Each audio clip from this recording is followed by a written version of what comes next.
Good afternoon, good morning, good evening, wherever you might be in the world. Be on the tube with you. Hello there, Brucey. You might be on YouTube, you might be on Facebook. I don't know. My microphone might drop out at any minute. We're a couple of minutes early. It might just be me and him, but we shall see. And the reason I started this is because Bruce just mentioned to me the Uber Eats thing that's been thrown around.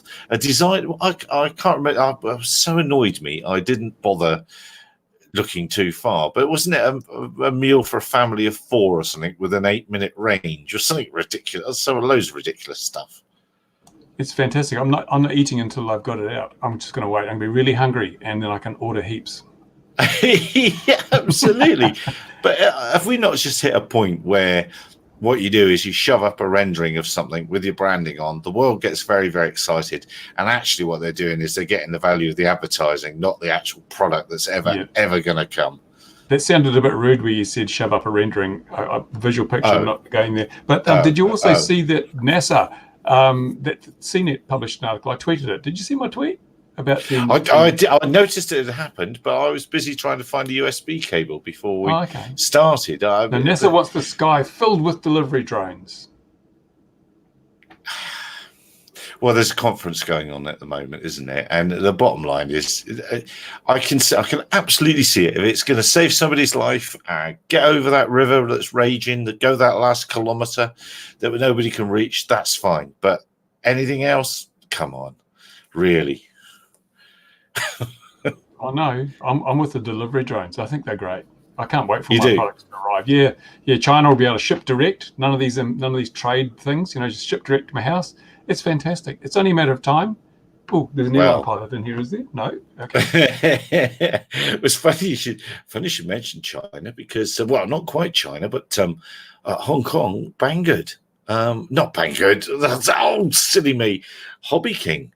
I see it from very unreliable sources, John, that on Facebook that they're in a spot of trouble, but I'm not sure I believe that post. No, John has his own axe to grind, so I don't know.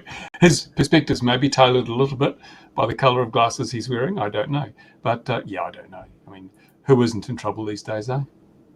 Well, it would seem, and the sort of idea is that that they've been knocked about by Banggood and the likes. Whether that's true or not, I don't know. Oh, I know what you can tell me while I've got you here, and it just does seem to be just you and me. What radio am I going to buy my lad? I'll send it to England, so that it's not constrained by postage to here. What's a good, not quite bottom end, but next one up radio? Pi and HMV have made some lovely radios in the past. Beautiful tone, lovely woodwork, and the valves, they don't take long to heat up, and you do get a bit of free listening. Once you turn it off, it just keeps going for just a few seconds. I walked into that, didn't I? I walked into that. The jumper T16 and T16 Pro is very popular at the moment, for as much because it's not a FreeSky as anything. And so I would say have a look at that. I've got the jumper. It seems reasonably good. I don't have the Pro, but it is, you can get multi-protocol, so you can use it with all these bind and flies and all the different things that come out. And it runs a flavor of OpenTX, at least mine does. So there's plenty of resources online for how do you program this, how do you program that. And although the ergonomics I don't think are quite as good as they could be, it's still, for the money, it's a pretty cool radio. It's probably not bottom end radio. If you're going right down, if you want to go really super cheap, but not, and still have functionality, then the FlySky is actually pretty good. The FlySky F6S, something rather, I forget what it is, but it's just like it's a $49 US radio, but it's got model memories. It's a computer radio. They work pretty well. Good range of receivers available. So there is plenty of choice out there at the moment. So we are walking away from the Taranis, then. That is the general sort of way of thinking, is it? I'm just like FreeSky now, more focused on doing what's best for them than what's best for the customer. I mean, I've seen people with issues trying to bind the latest Taranis to older receivers. They're saying, buy new receivers. It's not a problem. But people don't necessarily. And what happens in 6 months' time when they decide we're going to do something else and all those receivers won't work? It's kind of, And as I said, I've had quality control issues with a lot of the newer FrSky stuff, and I'm just not happy where they're headed. So maybe it's time to give someone else a suck of the sav, to use a piece of local colloquialism. Well, Ryback reckons T16 as well, so I think I've probably got to give it a go. Now, the Pro version, was that just a software update, or is there really something Pro? I don't know. I don't have one. Maybe they've got Hall effects or something. Because I got sent one by Hobby Porter, I think, sent me the original T16, and because it was a pre-production and there were problems with the SD card and a couple of other things, and I said bad things. Jumper haven't sent me one of the Pro ones because I didn't shill for them, so never mind. You know, you find that a lot in the review game. If you don't praise someone's product, you never get another one. But that's okay. I don't mind. Yeah, no, I've got to get him saying he's got some. He hasn't flown much. He's 19, but what he's started doing now is finding all the cheap airframes he can in various online purchasing sites, secondhand stuff. So he's filling up a room full of old airframes that he's obviously going to turn back into kits very quickly, but mostly slope soaring and that sort of thing. So yeah, okay, Jumper T16 for Christmas. Yeah. It is then, Adam. Well, if he's picking a few second-hand ones up, they might have receivers in them. There might be a Spectrum receiver. There might be whatever. The Jumper with the multi-protocol module means he won't have to replace the receivers. You can just bind to it and fly it if it's still got gear in it. And then if I've selected one model with a Spectrum receiver in it, and that's in my model memory, and then I select another one with a Futaba receiver in it, or whatever's compatible with it, then it will jump with that. Yeah, it remembers the protocol along with all the other model settings, so it just automatically selects the right protocol when you select the model that you have set up. Are there enough of them in the wild for people to know that's absolutely 100% and not a bit? It strikes me that might get a bit glitchy or range restricted with some matches. I don't know. The module itself, the multi-protocol thing's been out for quite some time now. Originally, they sold a multi-protocol module you could throw in the back of your other transmitter and little boards you could put in your transmitter. So that's pretty tested and proven. Okay. So I don't think there's too many problems, especially with the mainstream ones like the Spectrum and the Futaba frequency hopping and things like that.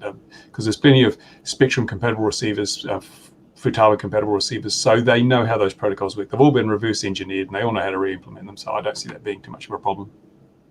All right, then. Well, it seems like that's what we're going to be risking then, doesn't it? Look, both of us have put a name to ourselves underneath that suggests tomorrow's product's coming. I've seen your video, the ruination of the hobby yet again. That's the theme of every single one of your videos at the moment.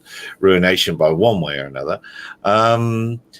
But I think it's very likely that the hammer will fall and regulations will change when the regulators notice that 250 grand's been breached, and with a decent machine that's not a toy, because I think it probably will be a pretty decent machine. I can certainly remember in 2008, 2009, the regulators saying, "Don't worry, there'll be nothing GPS under a kilo ever," and yeah, so I'm sure.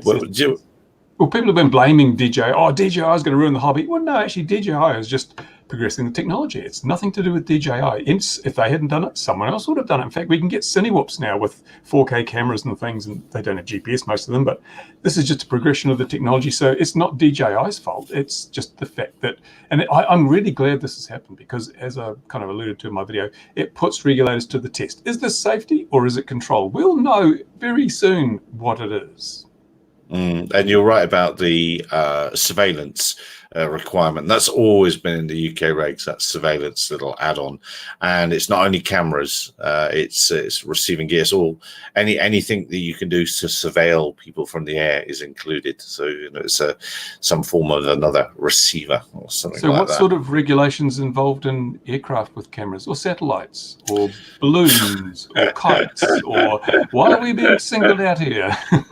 Because we are plainly worse than any other group on the planet. Even worse, I mean, I know we have American viewers that will have strong thoughts about gun control and things like that. Is there an American viewer back? Oh, that's good. Yeah, one of them. Yeah, but isn't it amazing that that in America there's sort of stricter regulations for owning an RPAS than there is for having a gun? It's ridiculous. Yeah, and you can't put guns on drones, but can you put drones on guns? We don't know. Yeah. I think you might have found a loophole there. I think our man's still in prison, isn't he? But that was for other things, Which Ian is other that? activities. Which Which Ian? Ian? Picking Ian and Ian. Now, one's on holiday and the other one is still filming films. So that's where Ian's are. I don't know. And I was expecting, what was his name? Michael May from Fly Through. But Oh, not obviously, from D Drone. Where's the D Drone man? I still haven't seen him. yeah, well, funny enough. Maybe you should get the head honcho from the BMFA on. He'd be interesting to talk to, wouldn't he? Yes, they obviously had to pedal out a press release quick, and they have done. I mean, to be fair to them, have done the best they can. I don't think they've tried to stitch people up. I don't think they've done the best they can. I think they've done enough for a mellow puff, as we say around here. But they say, this couldn't be changed. Well, you can't say that. Anything that can be done can be undone. Anything that is proposed can be stopped, and anything that is currently in situation can be reversed. Nothing is impossible. And look at the pornography thing in the UK. They were going to have this age pornography that you have to identify yourself as being 18 years or older if you want to watch pornography on the internet. That was already in legislation. It was going to come into effect, and then they cancelled it. You can cancel anything you choose at any time because you're the government. You're omnipotent. All you've got to do is convince the government. And as I posted on the BMFA Facebook page, I said the big mistake they made was they didn't work hard enough to separate out the traditional hobby from drones, because we've got it in writing that the traditional hobby is not a risk. It is not the problem. So by trying to get by just agreeing, okay, we're drones, now how can we get the drone regulations changed? You're never going to win that battle. How about you say, we're not drones. We're something separate. You've acknowledged we're not a problem.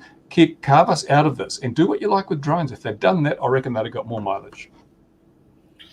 Yeah, I don't know whether it's hard to know whether people weren't paying attention, whether it was like FPV UK who really came to the party and worked hard for a few years before to carve out a little bit of extra regulations up to have 1,500 feet they had in the end for FPV in the UK. Just wondering if it was them getting stuff done that brought the BMFA into it properly, or whether they were just trying to dance around gently. But I'm still amazed, appalled, surprised, find some other words at the number of people that have only just twigged this is happening, and we've been watching this for years. It's ridiculous. Yeah, it's the problem. Most people, until it actually affects them, by which time it's too late, they don't care. If you're not a part of the process, you can't complain at the outcome. And that's the problem. There's only been a very few people that have actually been standing there rallying against this. And the rest of the people said, go away, don't disturb me, I'm flying. And then suddenly, oh, what's happened? Oh my goodness, what can we do? Too late, you guys. And once you've lost those freedoms, it's so much harder to get them back than if you fight for them in the first place.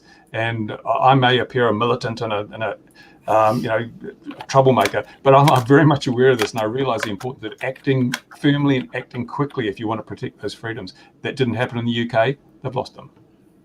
No, they, and unfortunately, well, you say anything can be stopped if you manage to stop it as you do as before it happens. But once it's signed in, then we're in trouble. Yeah, when was the last time you heard the politicians say, "Oh, we're going to bring in fewer regulations, fewer rules, fewer tariffs, fewer taxes"? Yeah, we're going to. They say that, but they never do.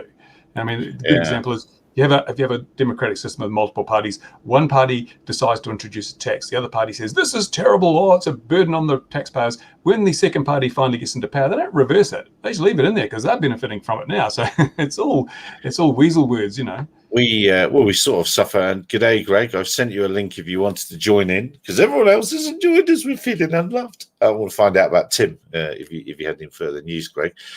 Here we suffer from apartheid. I'm in South Africa. Apartheid car pricing policies because there were huge taxes and huge issues on imported cars. The black cars are dearer than the white cars, or what? Oh, yeah, something like that. But it means all those taxes and things never went away from that time. So our cars, to import them, are hugely expensive.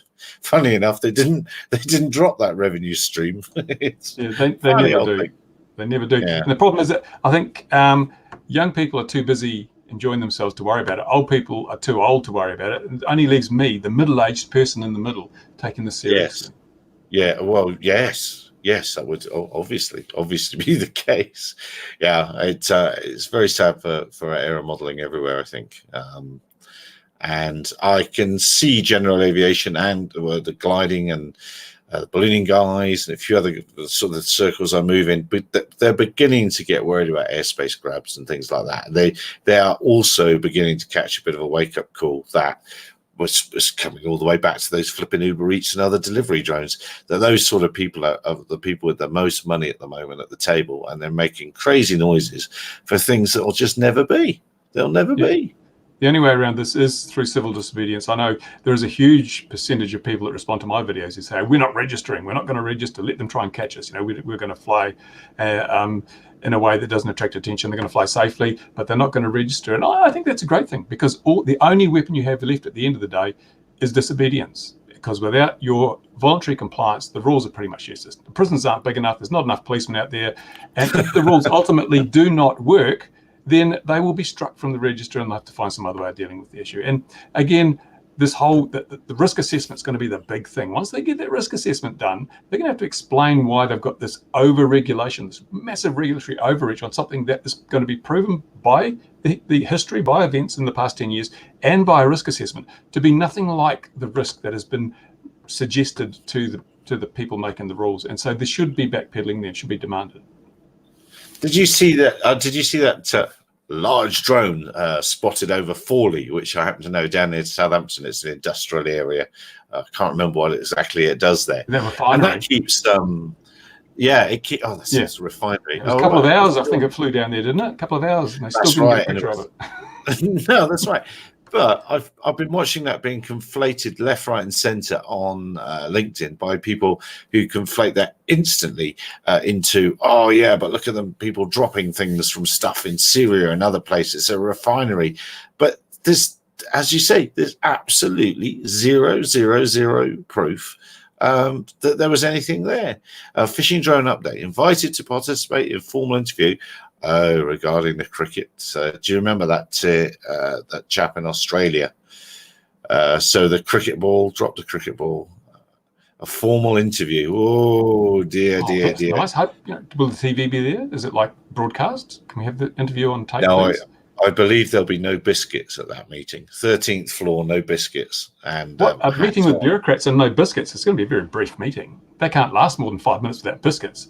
It's the only way you know, isn't it? It's the only way you know you're in trouble with biscuits in the meeting. You're okay. You're golden. Yeah. No biscuits. Obviously, CASA doesn't have a lot to do with its time if this is what they're going to do. I mean, I saw no risk to anybody there. No one was there against their will. And as grown-ups, you've got a right to set your own risk level, which is why we have action and adventure sports and we have GoPros, because people set their own level of risk. Sometimes they hurt themselves, but hey, it's on their own head. I didn't see anyone holding anyone at gunpoint at that thing, and everyone was well outside. And they said, that if the drone had failed, it could have fallen on the guy. Well, he knew that. He said, I'm happy with that. It's like when you get in your car, you've got a risk of being wiped out by someone. You take that risk on board. So why should it be different if you're doing some other activity? Just because it's a different activity, you're able, what's the point in being grown up if you can't take responsibility for your own well-being? I mean, you might as well go back to nappies and just I think. Yeah, but you might as well just go with, what's the point of being a grown-up? I mean, what is the point? Actually, what is the point? I'd be lambasting CAA. They've got far more important safety issues, real safety issues to deal with than some guy flying a drone over a piece of water with hanging himself from beneath it. I mean, it was a delivery drone. Aren't they all in favour of delivery drones? It was delivering fish to the table via a fisherman hanging underneath. I mean, yeah. Did you see that big amount of balloon hardware? I can't remember the company that. Oh yeah, the Samsung one. Yeah, I tweeted that. Yeah, a few hours after it happened. Yeah, it's okay. You can let balloon satellites fall into people's backyards and no one blinks twice. But if that had been a little drone, it would have been a terrible thing. Yeah, absolutely. And then, I don't know if you also saw that. I thought a fantastic thing I saw was a chap that painted up the back of a cement mixer. A cement mixer rolled over, the drum fell off, and then somebody spent the day painting it up to look like a space capsule. I thought that's probably the best thing I've seen this week.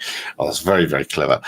So we're going to talk about this. Should we try and talk some more about this Mavic Mini, or do we just say it's 249 grams, looks cool, probably get blown about in the wind, and that's that? It's a game changer. It is. It's going to be a game changer. And as I say, it's going to, these regulators are in a very difficult position now. What do they do? Say, actually, no, 249 grams could be dangerous. Or are they just going to say, no, we've been we've been feeding you a line. It's nothing to do with the safety. It's all about the security. So anything with the camera's got to have, and they'll probably pass it off as saying, yes, but if it's flying FPV, it'll be flying in areas where it shouldn't be flying. You've got that 4-kilometer range, therefore it is a danger because of the type of use.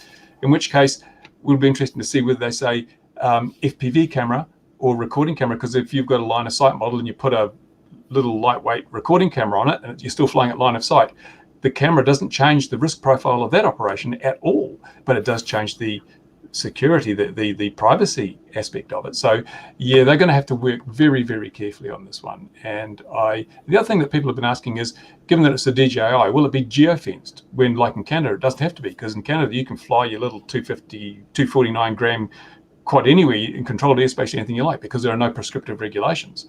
So will they geofence it or will they not? I'm picking they will, because it's just going to be standard firmware, standard part of the thing.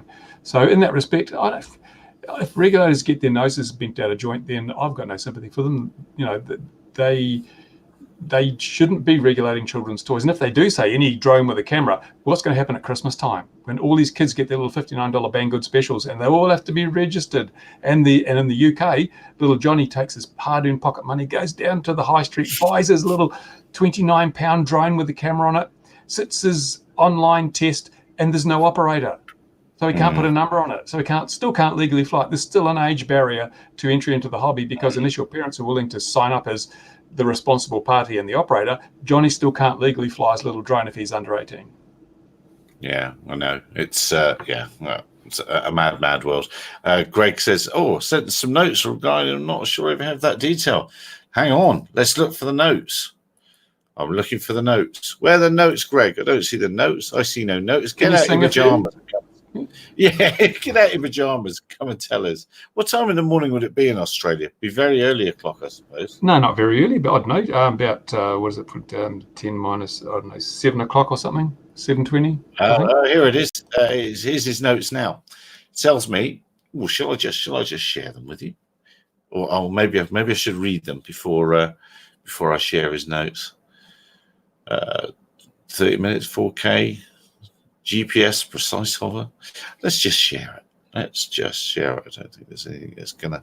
It's interesting. Some say 4K, some say 2.7K. So I don't know which it's going to be. There's no reason why it wouldn't be 4K, but I've seen a lot of the leaked details saying it's a 2.7K camera. Yeah, I think we've pretty much all seen that everywhere, haven't we? Here we go then. Eyes down for full house. So this is what Greg says. He says. 30-minute flight time. That's quite impressive, isn't it? I'd love to know how they've managed that. That's a bit of a leap, isn't it? I suppose it's just light. I suppose that's how they've managed it. Smooth, vivid shots. Yes, of course. 12 megapixel aerial, 2.7 HD videos, 3-axis motorized gimbal, remote controller. Did it say 2.7? 2.7, yeah. Why has it got a 4-kilometer transmission range? So yeah. 3-axis 4.7 camera. Yeah, I mean they're probably using a 2.7 camera so that it is a level of functionality down from a Mavic. So that's why you would still go and buy a Mavic. You want 4K, So they've got to have some product delineations between the different things. Also, I don't think it's going to have the same sensors and obstacle avoidance as the full Mavic. Show off your Mavic Mini while charging it with this convenient charging base and a DJI mini bag. The interesting thing is, it's going to be under 249 grams, right? Yeah. But if you want to make it safer and put prop guards on it, it's going to be over 250. So you have to register the safer version, but you won't have to register the less safe version. It's very true. G'day, Andrew. 8:20 there in Melbourne. And the whole world starts when Melbourne wakes up. We all know that. That's right. Melbourne has daylight saving. Does Queensland have daylight saving? It never did when I was there. Oh, I don't know. It's happened in England, doesn't it? It's always this show is always the one where there's confusion. Well, the EU's banned daylight saving, haven't they? If they don't exit from Brexit, they'll have to ditch the daylight saving. I don't know. I think those European MPs aren't getting up early for anybody. Well, fair enough. I don't know what's happening with that now. I really am completely bamboozled. All right. Well, what else have we seen this week then? Because a man from Root Scene's not turned up. It's all going awfully well. I bet he turns up at midnight when it's because he won't do the GMT thing, I bet. What else did we see this week? There was them. I got some new goggles. What goggles have you got? I got the SkyZone OLED 030 goggles. And I was a little bit skeptical. I thought, oh, yeah, just a little twist. But I have to say that it's no DJI digital system, but all of my crappy cameras produce such wonderful images through these goggles. Oh, I'm there's Greg. stoked. He's got up. Greg's got up. Oh, He's got out of his pajamas. Hello, Greg. Yeah. he has. See what you're doing to me this early? This early? Well, what is it? Daylight? It's 8:20 in Melbourne, so it can't be that early there. Yeah. I was up late last night. Anyway. He must be a professional. He's separate got a story. green screen. I know. I know. It's a green wall. So what's your thoughts on this one then? Yeah, so a couple of things. First of all, the 4 kilometre range is the only thing in the documentation that I've seen that I don't believe. It's physically not going to be possible because they're only doing 5.8 and it's only a Wi-Fi drone. It's not OcuSync or something like that. Oh, no, I wouldn't say that. I wouldn't say that. Why do you think it's Wi-Fi? Have a look at the FCC filing. So the exact channel frequencies that they've published are the 5.8 Wi-Fi frequencies and the channel bandwidths, all of that information. It's a Wi-Fi drone. So I'm really confused about how they're going to get 4 kilometers unless they're only saying 4 kilometers at 120 meters altitude and with no other Wi-Fi signals in the area, and only in America because we can't put out the same effective power output. I think the keywords are up to. Yes. Yeah. But I mean, downwind.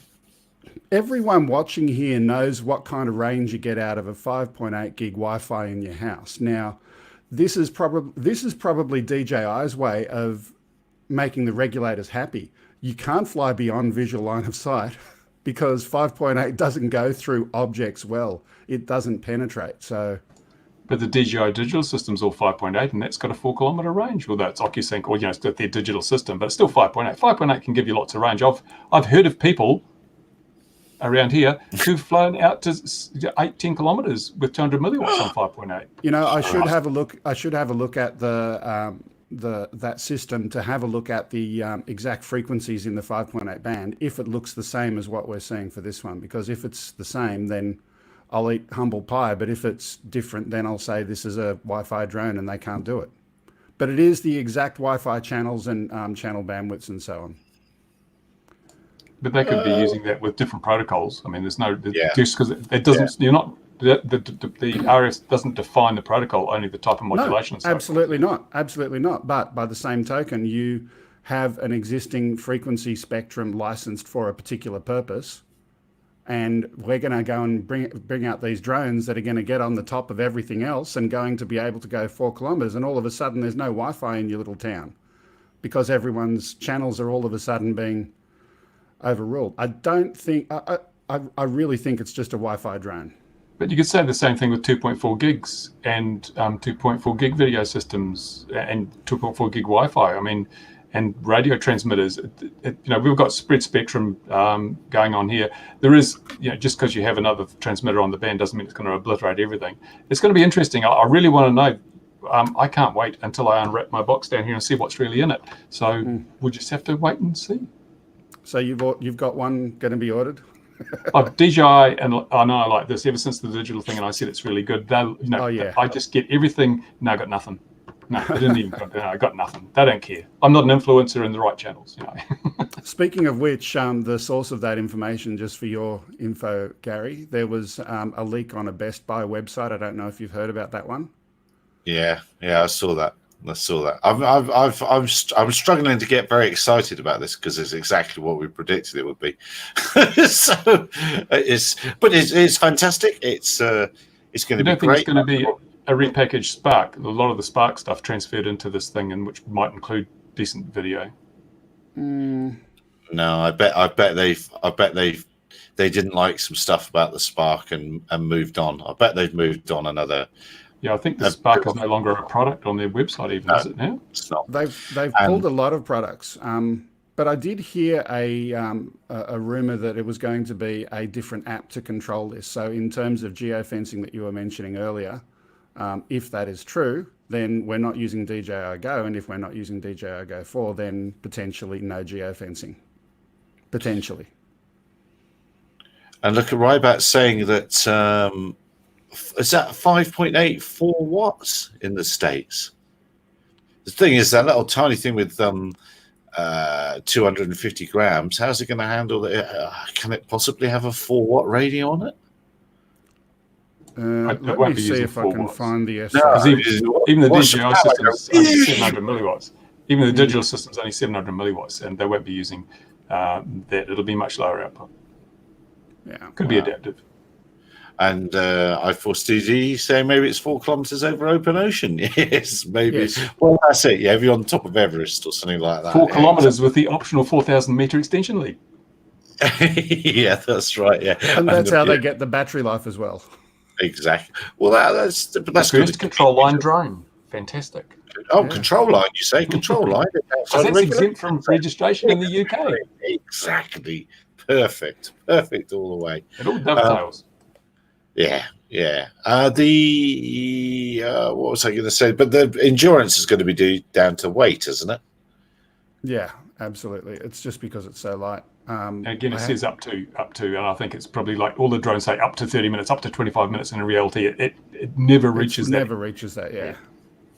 Yeah, so I mean, I'll be intrigued to see how it does here now. We had a 40C day the other day. I'm at 5,000 feet, so we probably had density altitude knocking above 10,000 feet, I should think. So, yeah, I'll be intrigued to see how it does in hot and high. Interesting enough, though, I was flying my standard 5-inch mini quad the other day. I just sort of cruising around as you would do if you were getting footage. 8 minutes, and I still had plenty of battery left from a mini quad, nothing that's tuned for endurance. And so, yeah, modern motors, batteries and so forth, they're pretty damn good. I could see it getting 20 minutes quite easily.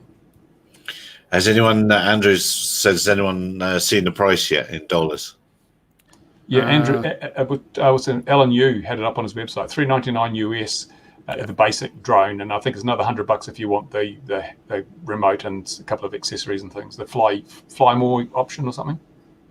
Oh, and Mark Emerson thinks he's just seen a video of the Mavic Mini flying. I've seen a couple of them around as well. Have you? Okay, and yeah. Andrew's saying 5.8 is a do what you want ISM band. I don't think it is. It's become it, but I don't think it is. I'll have to go and get it out again, but I did look at it and it was exactly the same frequencies as my Wi-Fi system.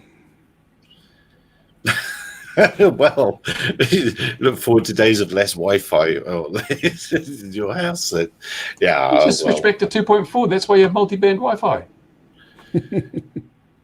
Yes, that's caused me. What was that thing? Somebody sent me a thing, and it only worked on 5.8, and we had nothing. You could convert it to 2.4, some quad thing, and but you had to have a 5.8 device to do the converting. So I had to go and find someone with an iPhone to connect to it, so I could then reverse it, as it were. That'll be interesting to see. It's obviously going to be the Christmas drone. I can't see anyone else coming to the party with anything new and exciting. Well, what about Drone X? Have you seen the ads for the Drone X? Fantastic. Have you seen the Facebook video on that thing? Where they bash a Phantom 4 with a baseball bat or something, and they've got video taken from mini quads and Mavics and 4K cameras, and it's just a cheap Yaesu 720p tatty little thing with no gimbal or anything. But it's being so oversold, it's unbelievable. Yeah, those Facebook ads, it's starting to get a bit annoying. Yeah. But what about the ads in flipping flight test video? Yeah, that's right. Yeah, hang on a minute. Let me just swipe a minute. The flight test thing. Did you see they put one in especially for you in the last video they did? It was just I don't watch flight tests. It was for anti-boldness stuff. It was unbelievable. It's why on earth are they accepting videos like that? I don't get it. They're a fantastic channel. Money. It's money. All about money. It's like when NordVPN came to me and said, "Oh, we'd like to put a sponsored ad on your channel," and I went to my subscribers and they said, "Yeah, we don't mind." And I thought, nah, and I'm glad I didn't.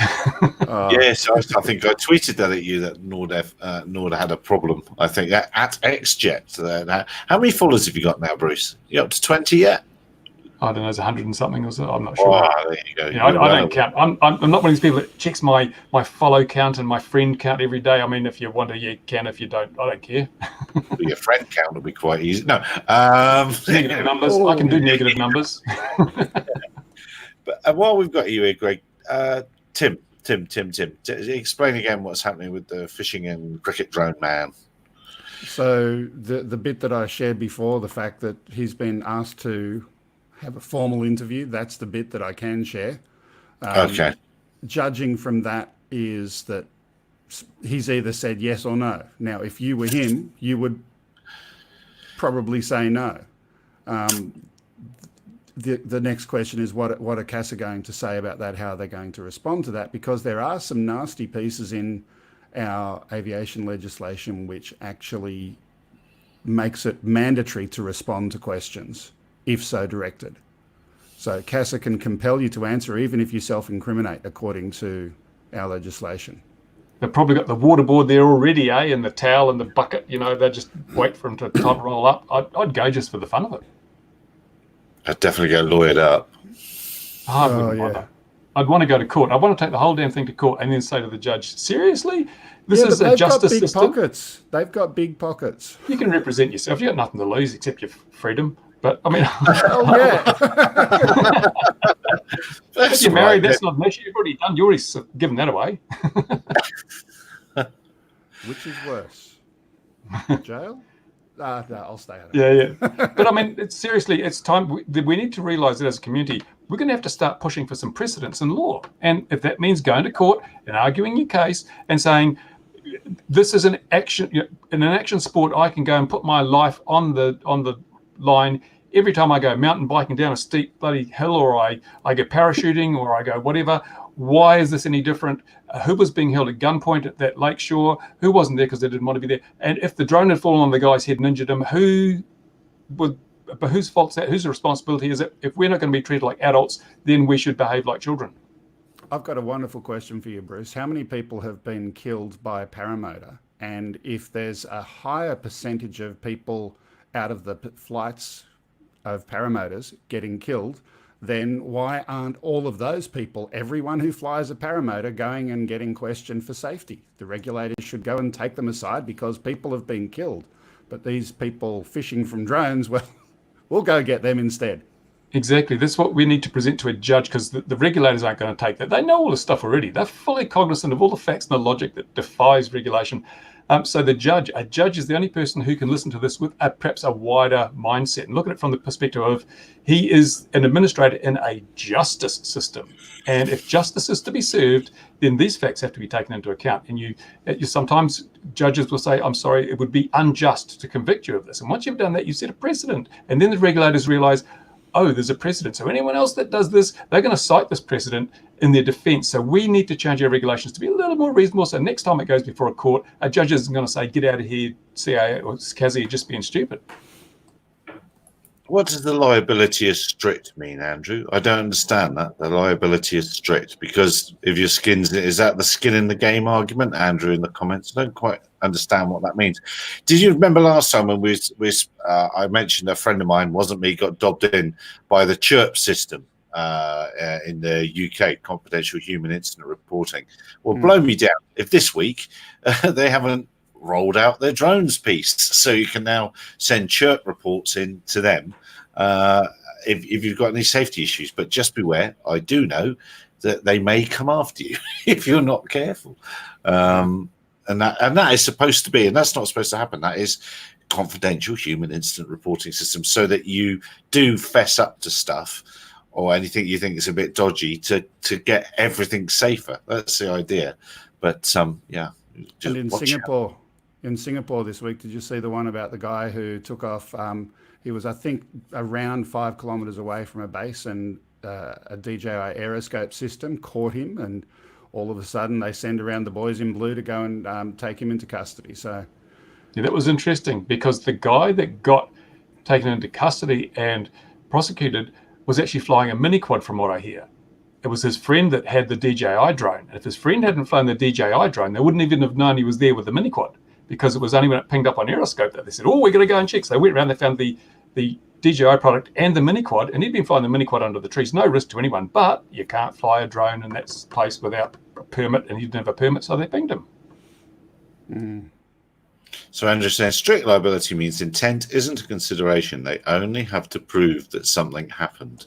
Yeah, it's like, but the thing is that a judge still, if you take it to court, you appeal. If they try and do it with a statutory infringement, a statutory fine or whatever, you take it, you appeal that to a court, and then let a judge rule. Judges are there for one very important reason: to make sure that rules and laws and regulations are enforced fairly, and that justice is dispensed. It's not just a matter of legal issues; it's also a matter of justice. And but that way, even if they could prove conclusively that an offence had been committed and the judge's hands were tied, he had to convict you, it's up to the judge what the penalty is, and he could say, well, this could be for up to a $5,000 fine. We're going to fine you $1, and away you go.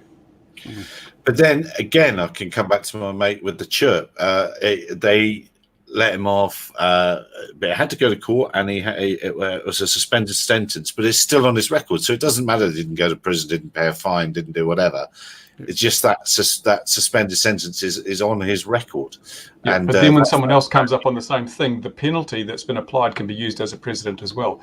You know, that they can say, well, you know, that this is technically an offence, but historically the penalty has been a token penalty, so therefore the defence can say, so we urge the judge in this case to apply a token penalty. And if CASA or CA keep getting taken to court every time on this by people who are not willing to accept these statutory infringements, fines, then it becomes a major cost to them, a major cost. And you can defend yourself in court. I would defend myself in court if I got hauled up by CAA in New Zealand. That's you, and there's a lot of people who would, but a lot of other people may not be necessarily as confident to go and do that. No, I would happily defend someone else. I'd go in as a if someone else didn't feel confident, I'd go in and I'd sink them. Of course you would. Yeah, I'd tell the court what's wrong with the regulator in no uncertain terms. But you know, We'll get you in as an expert witness. That would be absolutely. I'd pay to see that. But the way they work, though, because I've been involved in a couple of, well, I know friends that have been prosecuted by CAA, and they say, you accept the statutory fine and it'll be $1,500. You go to court and we'll try and get $5,000 out of you. So they try and scare them into not going to court, because quite often they know, you know, we could lose this. So we'd rather them pay the small fine, guaranteed, than to risk a bigger fine. And I would never submit to that kind of thing, unless I was obviously on hiding to nothing and I'd done something really bad, like, I don't know, fly a drone. I would basically take my chances. Yeah. Yeah. You know what? I think me. If it was me personally, I'd probably go and self-represent. That's just me. But a lot of people, I think, wouldn't. But I take your point about the statutory fine.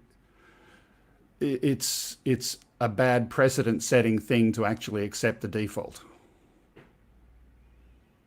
Well, I think you're right. I don't think we have had enough precedent-setting court cases around the world. And I think, as Greg mentioned before, the two that have been shot down over there, I think they're shying away from doing anything about those sort of things, because those will set a precedent.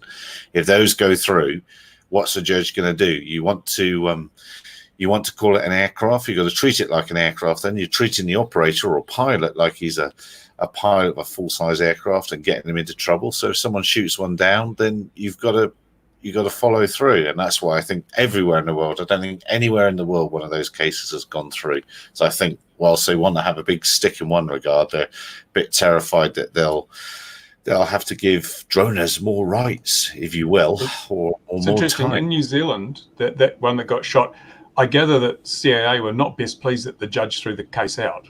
But their position is that the guy got charged with the wrong thing. He got charged with unlawful discharge of a firearm or something. He didn't get charged under the CAA regulations, because they believe he should have gone down for that. And my response is, well, you're CAA, why don't you charge him? Why don't you charge? If you believe that, why don't you charge him? But I think, again, they're not willing to take that, because they could lose the case, and therefore the precedent has been set. Once you lose a case, regulations become way, way less powerful, because people see, hey, I can fight this and win. And also, when you do get it to court, even if they, the defence can argue the precedent has been set, And so this is why we see so few cases around the world of people actually being taken to court. They're usually taken to court if they're absolutely sure they're going to win a victory. If there's any chance of losing, they will try and, sort of coerce you into paying a fine. And that's why we have to stand strong and say no. And I'd just say for these guys in Australia, crowdfund it. Crowdfund it if they doesn't want to represent themselves. I agree 100%.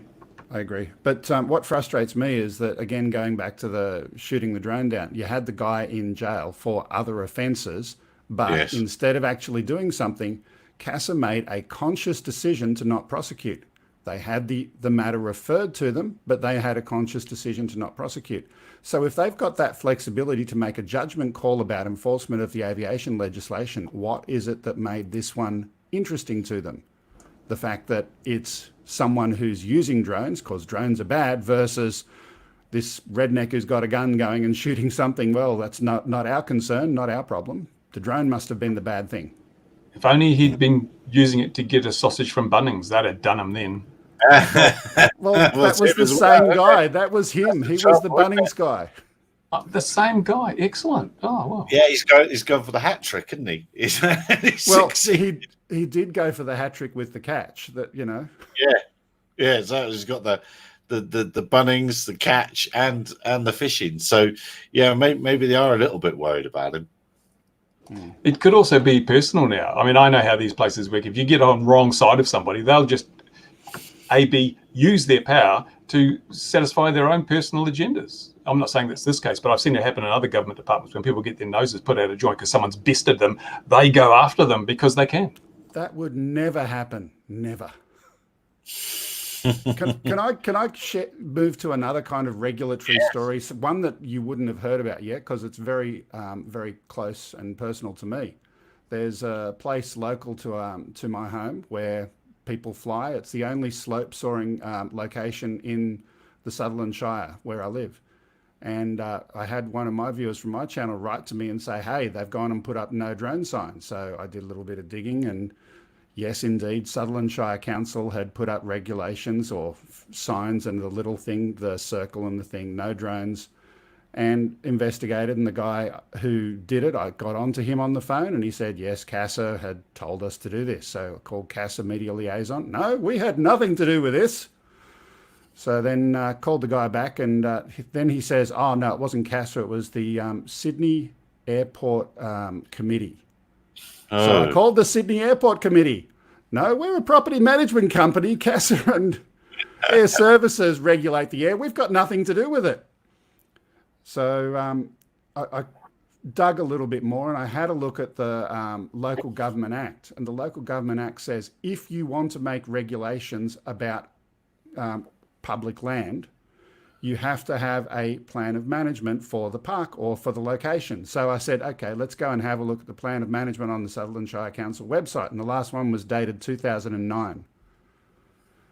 So long story short, still ongoing, still investigating, but the guy had a little bit of a bee in his bonnet about drones. He's a former New South Wales police officer and thought he was bigger than the rest of us and wanted to make up his own laws and rules, and decided to tell council, we've had been instructed to do this by CASA, lying. We've been instructed to do this by this committee, lying. And the council has spent money to go and erect and build and put these signs up. So next thing I'm doing is a Freedom of Information request for a copy of the invoice and the approval process for that. Well, and the minutes of the meetings, surely. The minutes of the meeting, I did ask about that, and there was no meeting because it was delegated authority. It was delegated. You're such a troublemaker. Goodness me. You sound just like me. And just the other day, the mayor of our town accused me of being a liar and attempting to mislead the council. So I called her on it and said, provide some evidence of this or apologise. And she's done neither. So I may take further action. You never know. I thought you were friends with her now. I can't remember what she did. No, she's dishonest as hell. Honestly, that's my opinion. My honest opinion, she's dishonest, and she's proven it time and time again. And now she's, again, saying I've misled council, again, which is, I believe, a dishonest statement. She hasn't backed it up with any evidence. So people can draw their own conclusions. If you make accusations and run, I don't think you're fit for office, not for publicly held office. So we'll see what happens. I mean, it's water for ducks back, but it shows what happens. Yeah, it shows what happens with these local bodies, because I've caught them out so many times doing more or less what you've spoken about, Greg, where they have presented something as fact, and it's not. You do an official information request, you find out that no, that's completely wrong. No one ever apologises. No one ever gets held to account for their bullshit. And it just goes on as normal. So you're probably unlikely to get any kind of real outcome out of this thing. They'll just spread it out and they'll just cover up their tracks and, you know, oh, it was a mistake, or I'm sorry, but the wind was blowing the wrong way and the piece of paper fell in the rubbish bin. All that sort of stuff goes on. So, yeah, local bodies are just a place where the dead wood floats to the top, as far as I'm concerned. Yeah. So is slope soaring still allowed, or are drones slope soaring gliders? Slope soaring, there's no regulation against it, but yeah. This again goes back to that BMFA thing. See, it's got a picture of a drone, has it, with a cross through it? Is that what it's got? Yeah. So that's not a glider, is it? And I mean, I think I said to Gary earlier, the BMFA should have, instead of trying to get a change to the drone regulations, they should have gone solely for our model aircraft are not drones. Exempt us from those regulations. Do we like to the drone people? But we are model aircraft flyers, and we shouldn't be included in that at all. But they didn't take that tack, and therefore they lost. Yeah, because is this bloke protecting the view? I'm not quite sure what he's protecting, the viewpoint, or is he stopping gliders? Or I'm not quite sure what that sign's for. He's trying to say that he believes there's a safety issue for two reasons. One, it's outside of the Sydney Airport flight path and all of that kind of stuff and beyond the range, but he's trying to say, well, there's a safety issue there. Then he tried to say, well, there's a safety issue. There's a heliport close to that location. Yes, there is. And rather ironically, I previously got approval to take off literally from the heliport pad from the controlling authority, which rather ironically is Sutherland Shire Council Surf Lifesaving. And I was doing that for a promotional video thing, and they had no problem with it. They said, look, as long as you obey the CASA regulations, which require you to not take off or land if there is an aircraft in the sky, and if you see one when you're in the air, you need to avoid and land immediately. Fine. I said, no problem. It's the noise of those bloody slope soarers. That's the problem. The noisy things, I don't know. Oh, absolutely. They're so ugly as well. They're always ugly, always horrible looking things. And I'm sure they've all got powerful cameras with long range lenses on them too, so they can spy in your backyard while they're flying off the hill. They're watching inside your windows. There's a lot of new properties around there, and all of those people are going to be concerned about peeping Toms looking in their windows. Yes, well, I'm selling the anti-drone security device called a curtain, if you want to buy one. Yeah. Yes. Well, there's probably historic evidence of that site being used, historic as much as you can say, in the 60s and 70s, maybe. Surely there's photos about. Absolutely. Some of the people have got the grey hair to prove it. They're still flying there. So definitely. Yeah. Well, they're whatever you do. At least they've got it. But whatever you do in life, there tends to be whatever hobby you happen to have. There's always someone at the tennis club, the bowls club, or even down the pub who's an absolute pain and knows the rule or wants to make their own rules. So speaking of making up the rules, so when all of this happened and they were being very, very evasive about it, I went and read the rules of employee misconduct. And since he's deliberately lied on multiple occasions about the reasoning and the background for this, the complaint about employee misconduct has been lodged and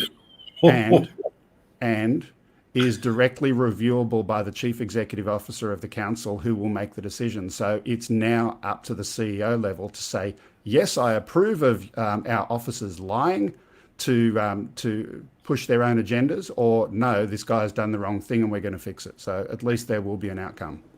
If it's anything like our council, I think I've mentioned this in the past, we had one of the council staff members saying that you can't do this, you can't fly drones here, you can't, it's against the civil aviation regulations. So I got a letter from civil aviation, I got the mayor to read the letter out, and I said, you've been misinformed by your staff member. And the CEO of the council said, no, this is just CAA's opinion. So that's what they did. Oh no, CAA's definitive letter stating I'm right and your staff member's wrong. It's only an opinion and our staff member is still right. Really? Regulation works like that? We've also got the benefit of electronic, here's the map, here's where CASA officially say you can and can't fly. Thank you, come again. It'll just be CASA's opinion. Did you ever put this in writing though, that CASA told him to do it, or has he just told you? He told multiple people, myself and also my viewer. Right, so it's. You've got a viewer. You must have a big YouTube channel. Oh, I've got a very big one. What viewer? Anyway, maybe I'll Well, let's just go to Edwin's questions in the comments if he's still there. Do you know if there are technology or software when you make FPV and you want many tags like stories, I guess, and other devices like GPS trackers? I guess you mean for overlays, Edwin, and there is. The one that people use is the GoPro thing. I forgot what it's called. It's free software, and you can add that and add dashboard. That's what it's called. It's like a dashboard. It's called dashboard. So that can work if that's what you're after. Otherwise, it's just the on-screen display, on-screen device. It's a display or device display, isn't it? And that adds your GPS data and things like that. And that quite often comes with modern flight controllers. Have you got anything to add to that, Bruce? Yes. Oh, good, excellent. Well, that's very good. You sod. But Edwin, just put another comment in. I think that's what you're after. I would be gutted if the only slopes. So there's some slopes in England where people get very upset if you dare to fly something with a propeller on it, but without running the motor up, and just chuck that off, as I've done in the past. They can be super political places. What is there a group that oversees this slope, or is it just super informal? It is super informal. There is a windsock out there. I don't know if that was erected by them or council or by the heliport. I don't think it'd be by the heliport. But by the way, here's a funny fact. When they tried to say that the heliport was the reason for the regulations, which is one of their other comeback lines, I said, "Oh, did you read the recent CASA rulings about the minimum standards that all heliports now need to start preparing to upgrade? So, are you ready for that cost?" Same council. But remember, with cost, they don't care because it's not their money. It comes out of ratepayers' pockets. It's like there's a bottomless supply. And my viewer did ask them, have you done a risk assessment before putting up these signs? No, we haven't done a risk assessment. So there's another one. And then there's the next question, the risk assessment of the heliport, which is less than 10 metres away from a open car park. So, 30-metre rule for drones. We're talking about less than 10 metres for the big, heavy manned aircraft. Anyway. Just did the car park go in after? Oh, here's Nicola. Hey guys. Hello there, mate. How you doing? It says you're back. Oh, come on. You've been live for a... Oh, time change. Time change. Welcome to the future. Yeah. All right. Sorry about that. Completely blacked out. Yeah. Historically, if you go to these our hangouts on Tuesdays when the clocks change, this happens every year. Yeah. They don't have daylight saving in the EU, do they? No, actually, we do. That's all the confusion about, because we went back 1 hour on Sunday and I didn't think about that. And I thought it weird I got a notification for the video an hour earlier. And I thought, all right, must be just getting ready for all of that. Okay. Yeah. So sorry about that. That'll wrap it up for today, will it, Gary? So we'll see you next week. Yeah, absolutely. All right, yeah. Thank you, viewers. Have a lovely day. Yeah. You found No, but I'm going up there on Saturday. Oh. Sunday. It's planned. I've got 8 batteries for the Phantom. So this is going to happen. Not sure what we'll find up there, but we're going. I'm just going to let you go on with your conversation for a little bit, and I'll be back in a few minutes. All right? He's very kind, isn't he? Very kind. Yeah, that's very good of you. Yes. Yeah, all right, mate. Every single year.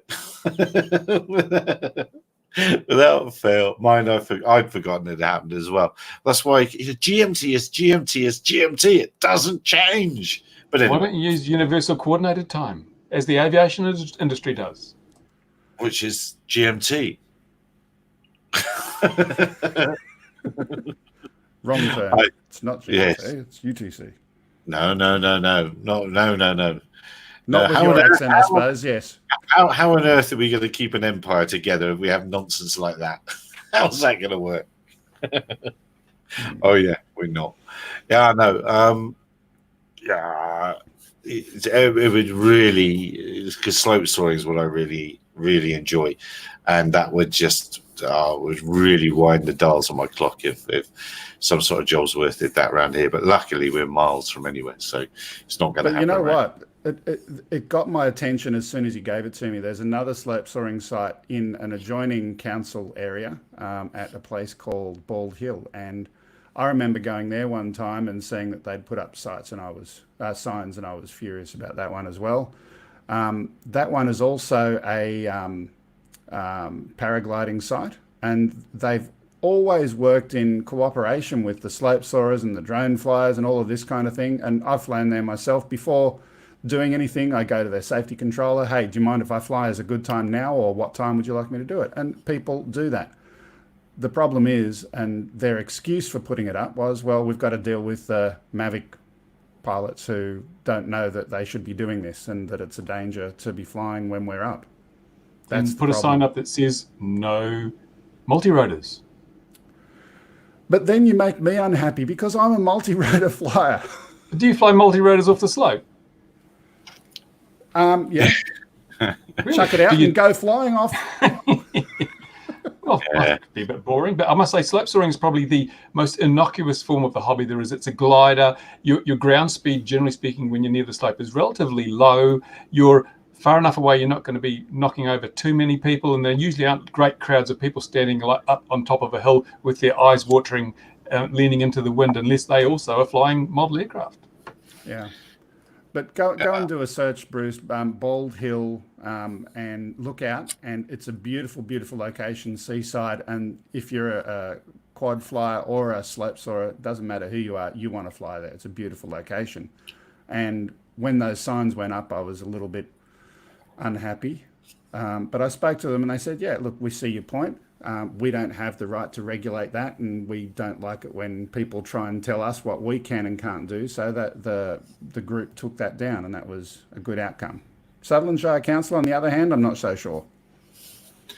Well, in New Zealand, you've got the paraglider guys in the paper last week saying, "Oh, the drones are going to kill us all. They're going to kill us all." There's been one incident. One phantom got tangled up in the wires of a paraglider here in New Zealand. I saw that. Was that in New Zealand? Report. Yeah, but nobody died much. And when I was like yourselves, when I slope soaring, we used to slope soar with hang gliders and things in the air, and it's like, you just give them a bit of leeway and you're pretty maneuverable, you keep out of the way. There was never a problem. I think people are just looking to create problems where they don't exist, and usually they're people who sit behind desks all day and wish that they could do it. Quite a lot of the paraglider guys actually have zaggies and things like that because they use them when the wind's light, and as soon as the zaggy really starts flying nicely, they know they can get off and get into the slope well themselves. They use them as wind finders. I've seen an awful lot of paraglider guys doing that. It's just a nonsense. It's a nonsense. It's all a nonsense. So who's who other people's cages are you rattling then, Greg? What else trouble are you causing? Nothing else at the moment. Must be the slow season. I don't know. Do you want? Look, I can probably give you a few cases to pursue if you like. I'm always from the Simpson legal cat. Yeah. So 2022 for your drone registration. Are you getting ready? Yeah, I was ready for it for when it was going to happen this year. Do you think it will actually happen in the end? Do you think if we work hard enough as a community, I think we can back this off, and Australia and New Zealand may never have to bear the indignity of registering their toys? It's going to happen in Australia, and I'm kind of resigned to that. And I've got a different view to you. I don't personally have a problem with it. I have a problem with the fees and charges. If someone wants you to put a sticker on a drone, whether it be electronic or not, then yeah, I don't have a problem with that. But the fees and charges that they're proposing, the cynic in me tells me that they're setting the pre-launch fees here with the intent of going back and saying, well, we'll drop it to here and then everyone will be happy with it.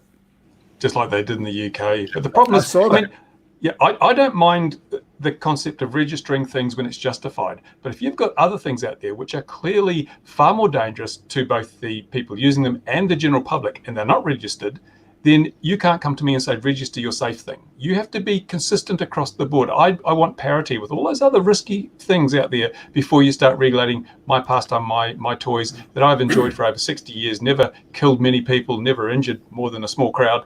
And so they have to have a justification. Until they bring the justification up, it's a matter of principle. I'm not going to be regulated just because you've got registered, just because you've got the power to demand it. You've got to justify this, and nobody anywhere in the world has been able to justify registration. The politicians can justify it very easily. There's lots of people who want it and they vote for me, so I better do it. That's ultimately, they want to be a populist response, and that is to some extent a partial justification. You don't have people whinging about bicycles everywhere and saying that they need to be registered. You do. There's people, you ask the average motorist, they hate bikes. They think they're terrible things. There's a lot of anti-cyclists. We hate them, but there's not something saying, we want these bicycles to be registered at the same level that people are saying we want these drones to be registered in the general public. That's kind of what I've been working for quite some time on the concept of a video. Imagine this, starts out blue sky, young child, wind up rubber band airplane, launching it into the sky over grassy fields with, gently swaying and butterflies and birds. And then a big thing that says banned. And because most people out there do not realize that drone rules apply to the innocuous hobby of children flying toy planes. They don't realize it. I think drones, all Phantom, Mavic, that's what they think of. And so I think if you educate the public to realize that, hey, they're also including all these children's things, and just like your father and your grandfather built these things out of balsa and tissue, that's all covered by these horrible draconian regulations and required to register. And if we educate the public, they should say, no, we want drones registered, but not these toys. I mean, kids should be allowed to have fun. It's the only way we're going to get a change in public opinion, which again changes the perspective of politicians. So that's the tack I'm probably going to take from this path forward. In your country, is there a sub 250 exemption? No, we have no exemption at all. So why don't you go one step further? You've seen, I'm sure, those paper plane powered motor things that you can put on a paper plane. Go and do the video with that instead of what you were suggesting. Well, Jonathan Ruprecht, who can't get into this, for some reason he can't, his mobile device or whatever, he can't get into the chat. He's been trying to. He registered one of those in America. He actually put one of those on the FAA register. So it's a pity he's not here to talk about that. But didn't I hear that Australia was going to move the grammage up to 250 to join everyone else? Or did I make that up? Yeah, no, I think the plan is to go 250. That was before the Mavic Mini came along, of course. But that's different. That's to do with registration versus exemptions and exclusions from regulations. Two different categories until we actually... Yeah, but even so, I mean, kids' toys shouldn't have to be registered. I mean, it's crazy because as I say, nothing that I have been doing has changed in the last 60 years in terms of flying model aircraft. So why has suddenly something that was quite safe, flying a model in a grassy field in the middle of nowhere, why has that become something that warrants registration now? I've changed nothing, and this grassy field is just as deserted, and the sky above it's just as deserted as it ever was. So why do I now need to register? That makes no sense to me. Sure, if you're flying a multi-rotor in an urban environment in a high risk or near an airport, yeah, fine, deal with that. But the actual old style hobby of flying model aircraft, and in the UK, I think free flight are even included in the registration thing now because they are autonomous aircraft. Only control line is exempted. Seriously, someone makes a 250 gram wind up rubber model and they've got to register as a flyer, and they've got to have someone who's going to be responsible for this evil baby killing craft. I mean, how lunatic is that? I understand your argument. I'm just the pragmatic one who says, look, let's get it done, get it over and done with. Do it in a way that makes sense and keep the fee as low as possible so that it's going to have the lowest impact. But also with electronic conspicuity and all of that kind of stuff, make sure that it's going to be a system that is not spoofable. We've had this discussion before many times, Gary. I absolutely hate what's being proposed in various circles at the moment. There needs to be a local regulator digital certificate issuing system so that the messages that come out can be signed, and that way that it's actually something that you can trust in. We made that mistake with ADSB. Let's not do it again. Yeah. Well, we couldn't have done the digital certificate and all that because ADSB is such a flippin' old standard. It predates a lot of the But they didn't try. Maybe not a digital certificate, but they didn't make an attempt. There were other types of cryptography and digital signing around. True. But I also think they didn't have much of an imagination as to where the technology was going. That you'd have chains of receivers and you'd be able to inject it from a, And they didn't have Kevin Finisterre back then. True. Yeah, but you don't need Kevin to spoof it. It's super easy. I'm not talking about spoofing, about the evil genius kind of guy who wants to go and play and break things. Didn't have too many of them back then. They could have based ADSB on the Enigma machine and all the problems would have been solved. Absolutely. And we all would needed to have had a U-boat or something as well. And then the sub 250 would be out the window. Well, it'd be I see what you did there, sub 250 U-boat. Oh, that's very good. What was I going to say? I don't know. It can't really have mattered, can it? It was. What was I going to say? It was going to be brilliant. It was. This is what brilliant. Dementia looks like. This is dementia over here. Look out! He's back again. So you're getting old, Gary. Starting to forget. I tell you. Don't remind him. Did someone say something? Yeah. Right back saying we're all going there. We are just issued the no time restricting UAS flights. That's right. I remember now.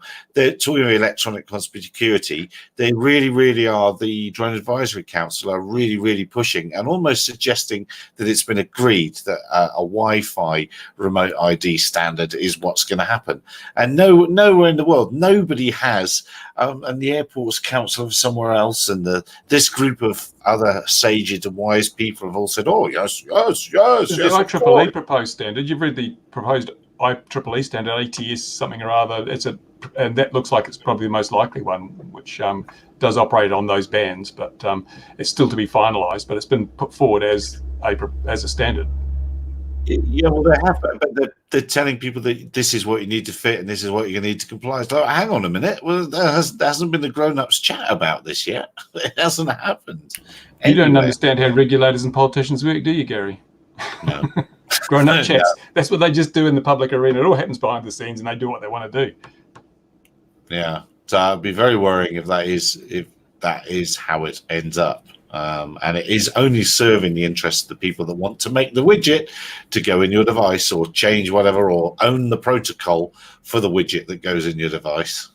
Speaking of widgets, I'm just looking at Elm's Meghead or whatever the name is about the issuing of stickers. So back to our original topic of the Mavic Mini, if the sticker is more than 1 gram, you've got a problem. Yes, that's lightweight stickers rule. Yeah, and we were talking about the prop guards too.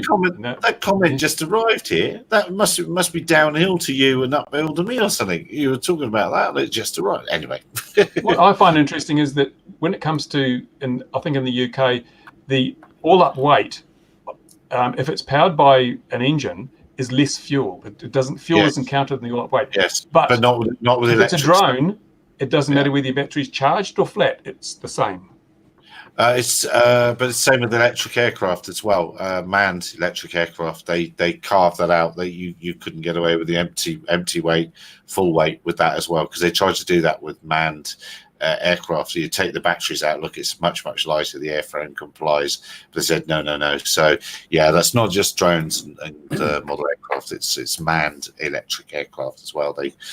They got around that one, yes, because as you do with a light aircraft, you empty a fuel, take the doors off, put small tires on it, anything you can to get it on the scale for the day that you need to get it signed off.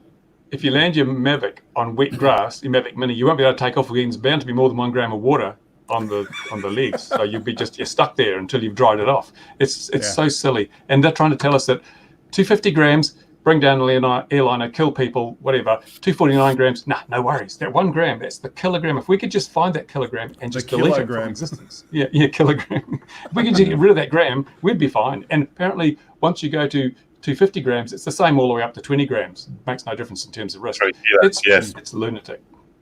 Yes. So have you got a Mavic Mini on order, Nicola?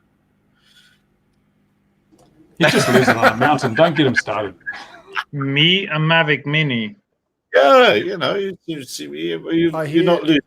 You Not got really. It's got I could- some I could artificial use- intelligence capabilities to go and find other lost drones. Yeah. I could use an Inspire, preferably an Inspire 2, but Mavic Mini, not sure I've got use for one. You want a grappling hook on that Inspire for recovering downed aircraft on mountains? Oh, come on. No, actually, because it can do 100 kilometers an hour would make it a lot easier to catch up to some of these larger mapping planes now, because they're getting quite quick. Get a The mini Phantom quad. 3, the Phantom 3 Pro is just finding it very difficult to keep up. Get a mini quad. You can do 140, 150k, no sweat. Give it a fly. Nah, I do like that gimbal sort of smooth. Not very good with these racing quads. They just move around too much. No, I won't say. I won't say what I was going to say. What I will say though is, but you've joined us, Nate. I'm sorry, Nicola. But is there any more for any more? Because we've been going for over an hour now. Anyone else see anything else that's exciting this week? Yeah, Well, not on the channel. Scene, I've done something. Oh, what have you done? Oh dear. Well, all right.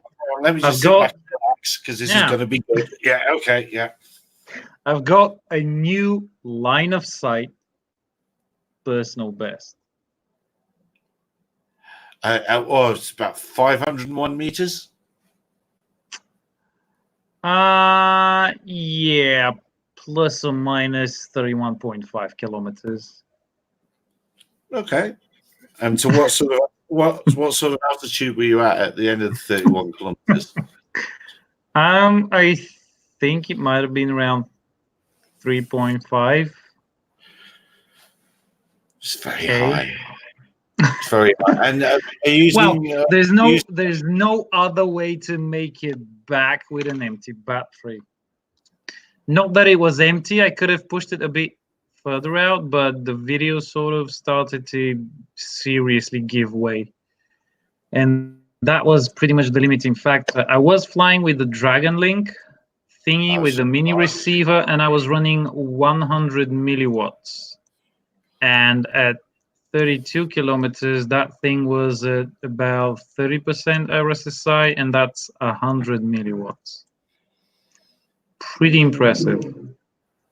Nagoya NA775? Very good antenna. Should you be doing that sort of thing? We've all got one of those. Yeah, I know, but I've worked very, very well with that, and I confidently predict with that Dragon Link you'll be able to go at least twice as far as you've managed there, and not be as high either. Well, the height is not because of the radio signal. It's because of, because I push the battery mostly to its limits on the way out, and I can make it further out on any battery if I go up as well, because on the way back I can glide. I wouldn't need to power the motors if, the worst thing happens, if it goes completely dead. I think the worst thing involves a mountain, doesn't it? Yes. Yeah, experience would suggest that. But over a year that thing's there now, isn't it? Must be well over a year. Must be over a year. No, I think it's about 8 months.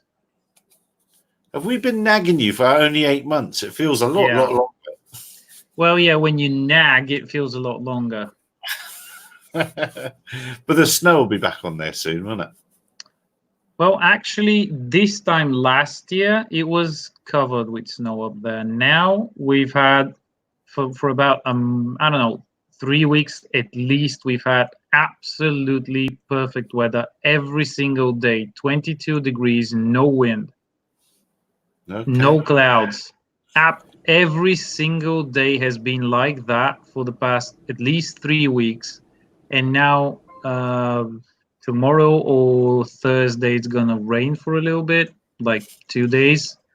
And then it's back to sunny again. Really weird. But good thing is, by default, the MyFly Dream autopilot is programmed to keep altitude on return to launch. So unlike the Arduino plane, it might have just made it over that hill Sorry, up in the mountain. I've got to share. Just with your accent, I heard the word "return to lunch." But anyway, I was Okay. Well, The weather's you know, crazy. The weather's crazy. I mean, it's 7 weeks till the longest day here, and we had a really big frost this morning.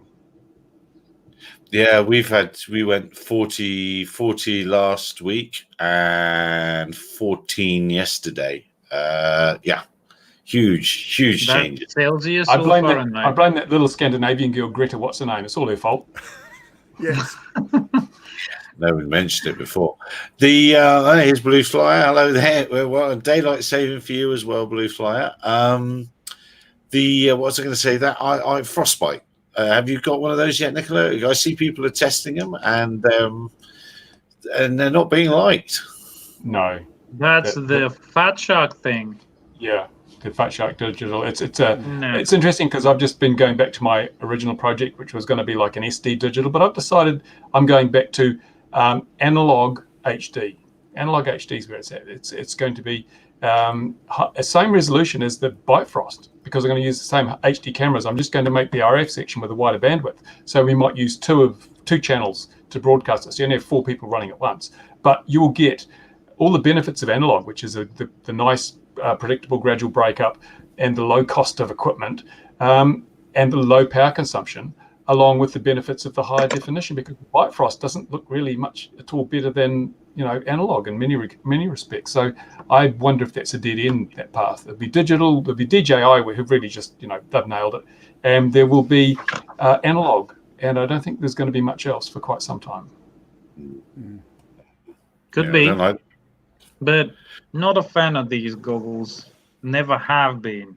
I find them weird. I find a monitor in an enclosure on your face a lot more comfortable, and at least to me feels a lot better. Fat Sharks have been horrible. Every model I've tried has been horrible. I don't know. I don't understand that concept. I've got the 800D, the EV800D. I don't know. Don't remember. Yeah, I think it was the EV800D, those goggles with the dual diversity receivers, DVR that can be disassembled to be made into a monitor. That thing is awesome. You must have different eyes to me, because with the box goggles, the problem is that you still we actually have to cross your eyes, because even though you've got lenses to adjust for the focal length, your eyes still have to cant in to both look at the center of the screen, and it makes my eyes really tired because I've got very old eyes. They're almost as old as the rest of me.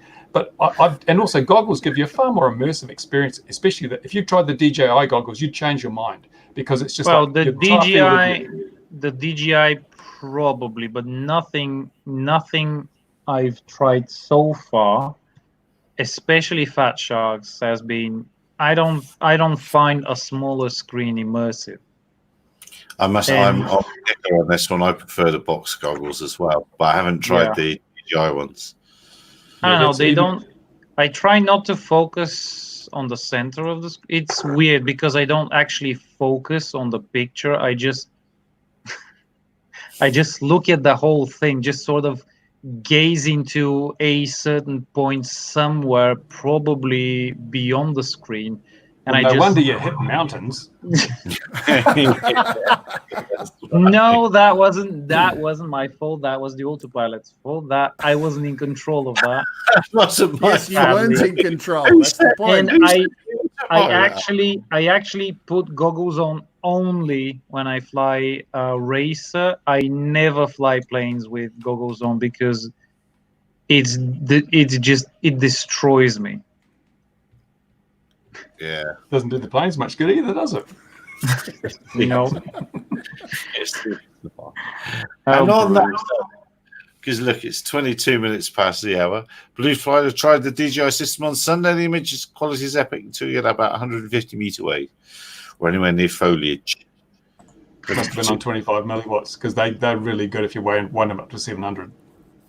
Yeah, turn it up, Blue Flyer. Turn it up. Now, any other stories, gentlemen, before we go? Did anyone else catch anything else this week? No. All right, then. Well, in that case, Greg, thanks very much for coming and joining us. Yeah. Nicola, good to see you, and just watch the time next week. And Bruce, as ever, thank you very much indeed. We must be a few. I should have put that DJI countdown clock on, shouldn't I? Well, it must be a few hours to go now. How very exciting! So no doubt we'll all be watching that tomorrow, and it seems like it's completely. You will be. I have to. You'll be going and looking for your lost aircraft. Oh yes. That's I don't know. When are they showing that officially? Well, hang on. Let's get it up. Doesn't really matter because I couldn't care less. I mean, Facebook. So why did you ask? Facebook would be flooded with that shit anyway. So whether you want to or not, you're gonna know what they released, what they announced. It's about time. Well, Bruce has already done it. He's put the video up, hasn't he? I don't know if Greg has. Of course, now I'm looking. I can't find the link to the actual thing. Oh, $389. They reckon in the UK. Someone asked about it earlier. $399. $399 US, $499 with the head controller and some wires and bits and pieces and whatever. The Fly More pack. Oh, I can't find it now. I can't be asked. I certainly can't be Oh, asked. it will be relatively 14 hours, cheap then. 35 minutes and 52 seconds. Yeah, 14 hours. Because it's a Wi-Fi drone, according to Greg. He's done the research. It's Wi-Fi for the video. Okay, so range will be crap. That's what Greg says. Yeah, if it isn't, then Greg's in trouble. You won't be able to do that BV lost stuff that you do. No, Lost. it's still lost. Lost. Yeah, it's very lost. It's still line of sight. Don't. It's so you can still see it Oh yeah, absolutely. on the ground. Yeah. That's what I keep saying. It's line of sight. Line of bullshit. There you go. And that is a perfect end. All right. Thanks very much. We are going into wobbly mode. Thank you very much, dear viewer, wherever you might be in the world. Have a lovely rest of the week. If you're flying on the weekend, have fun. Don't go slope soaring. It's the work of the devil. And all the other things that happen. And don't go fishing from your drone. Take care. See you next week, 2100 GMT as ever. Cheers, everyone. Bye-bye. See you guys. Now, click a button here, then click a button